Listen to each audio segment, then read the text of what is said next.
Good morning. आपण आत्तापर्यंत form topic शिकलेलो आहोत.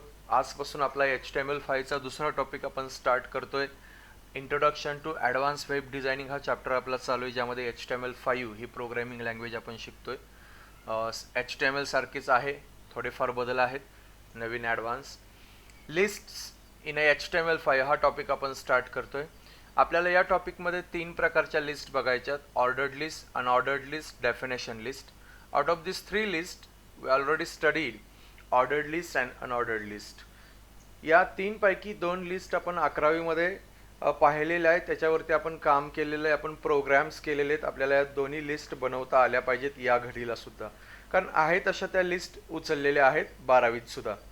आणि एक नव्यानं डेफिनेशन लिस्ट आलेले. डेफिनेशन ज्या पद्धतीनं आपण लिहितो की पहिल्यांदा डेफिनेशनची टर्म आणि त्यानंतर डेफिनेशनचं एक्सप्लेनेशन, एकाखाली एक अशा डेफिनेशन्स लिहिल्या की ती डेफिनेशन लिस्ट म्हणून ओळखली जाते. अशी डेफिनेशन लिस्ट सुद्धा आपल्याला बनवायचे. सर्वप्रथम आजच्या लेक्चरला आपण ऑर्डर्ड लिस्ट चा स्टडी करणार आहोत. त्याच्या टॅग, त्याचे ॲट्रिब्यूट्स, ती बनवायची पद्धत, त्याचा प्रोग्राम, एवढं सगळं आपण आजच्या लेक्चरला पाहणार आहोत. एकदम सिंपल आहे. ऑर्डर्ड लिस्ट म्हणजे कोणती list? A list in which the list items display along with specific order, specific sequence. ज्या लिस्टमधले ऑप्शन्स विशिष्ट क्रमानं आपल्याला डिस्प्ले झालेले दिसतात, त्यावेळेस ती ऑर्डर्ड लिस्ट असते. हे सगळ्यांनी लक्षात घ्या.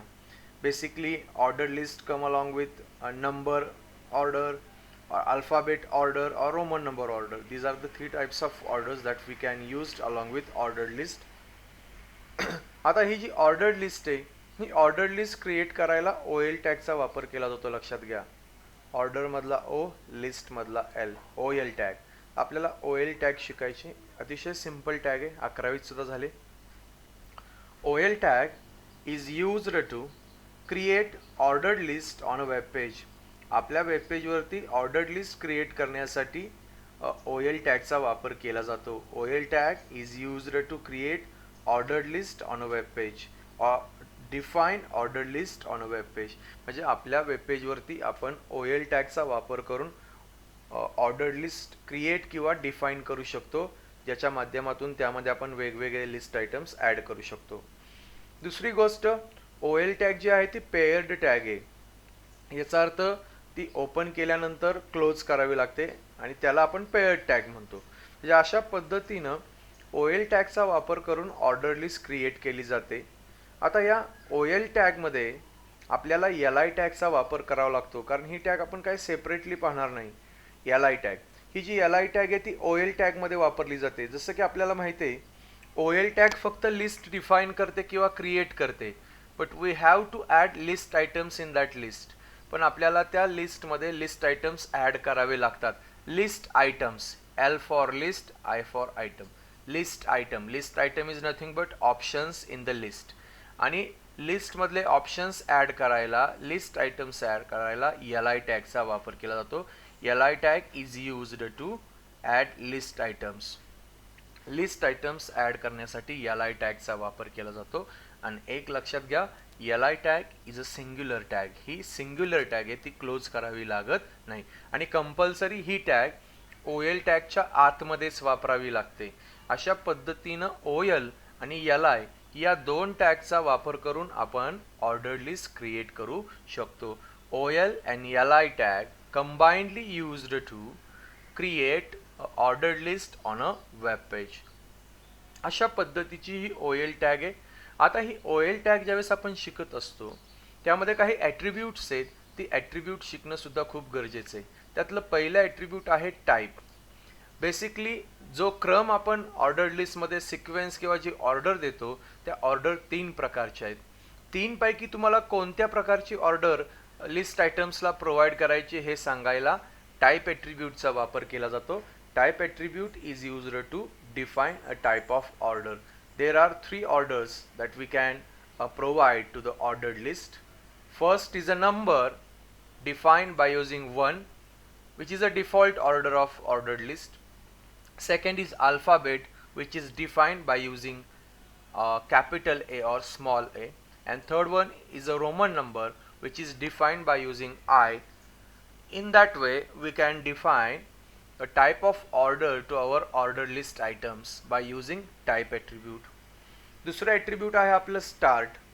स्टार्ट ॲट्रिब्यूटचा वापर करून आपण काय करू शकतो, बेसिकली कधी कधी काय होतं की आपल्या ऑर्डर्ड लिस्टमध्ये जो पहिला लिस्ट आयटम असतो तो इनिशियल 1 किंवा ए किंवा आय न स्टार्ट होता 50 झेड किंवा 5 स्टार्ट होतो. अशा वेळी आपल्याला त्या ठिकाणी लिस्ट आयटममध्ये स्टार्टिंग नंबर जो असतो तो फर्स्ट आयटमचा तो त्या ठिकाणी आपल्याला काय करावा लागतो, डिफाईन करावा लागतो स्पेसिफिकली, आणि त्यासाठी स्टार्ट नंबर या स्टार्ट ॲट्रिब्यूटचा वापर केला जातो. Start attribute is used to define a starting number of first item in the list.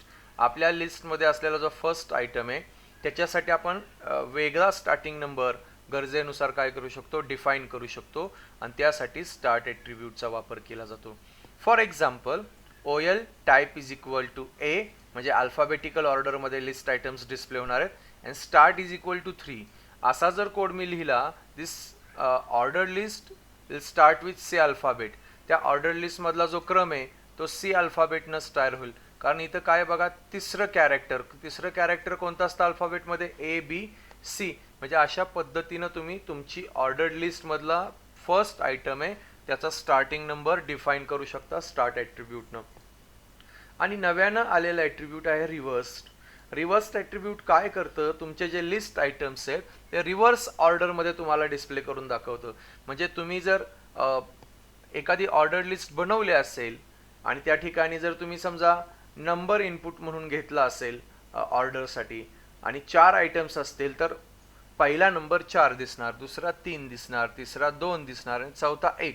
अशा पद्धतीनं ऑर्डर रिव्हर्स होते. And to reverse the order of list items reverse attribute is used.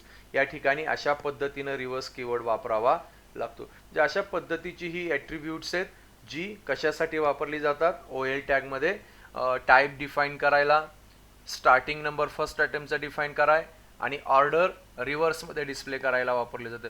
अशा पद्धतीची OL टॅगची ही 3 attributes आहेत. आता आपण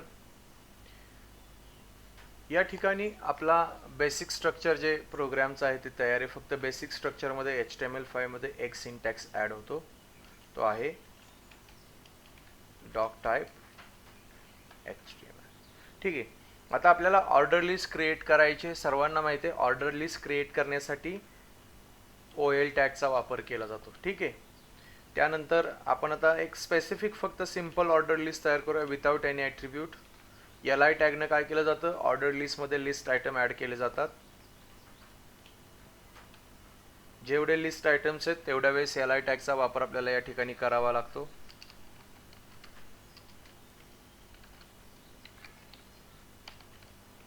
तर अशा पद्धतीनं मग 4 लिस्ट आयटम्स ॲड केलेले आहेत. त्यानंतर OL टॅग काय करतोय मी या ठिकाणी क्लोज करतोय.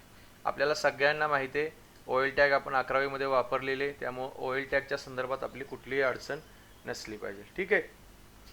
तर इथं आपला प्रोग्राम झालेला आहे, तो आपण सेव्ह करूया. या ठिकाणी रिफ्रेश करूया. या ठिकाणी बघा ही आपली ऑर्डर्ड लिस्ट आहे. 1 2 3 4 डिफॉल्ट ऑर्डर आहे ही. आता जर तुम्हाला या ठिकाणी अल्फाबेट किंवा रोमन नंबर हवे असतील 1 2 3 4 च्या ऐवजी, तर काय करायचंय, प्रोग्राममध्ये या basically type attribute is used for that and let's provide value A for alphabet. आता बघूया आउटपुटमध्ये जाऊन आपण प्रोग्राम पहिल्यांदा आपण काय करूया, सेव्ह करूया आणि त्यानंतर रिफ्रेश करूया. बघा या ठिकाणी टाईप ऑफ ऑर्डर चेंज झालेले, टाईप ॲट्रिब्यूटचा वापर करून ही चेंज झाली. ABCD झालेले. रोमन नंबर पण करू शकतो, दॅट इज I टाईप करा, Ctrl+S, रिफ्रेश करा. या ठिकाणी रोमन नंबर आले. म्हणजे टाईप ॲट्रिब्यूटचा वापर करून आपण टाईप ऑफ ऑर्डर लिस्टमध्ये चेंज करू शकतो. आता या ठिकाणी मी S ठेवतो.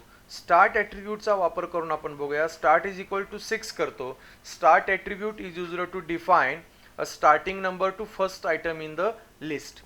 आता मग लिस्ट आयटमला आपण काय केलेलं आहे, पहिल्या नंबरला स्टार्टिंग नंबर असाइन केलेला आहे 6. बघूया काय होतंय.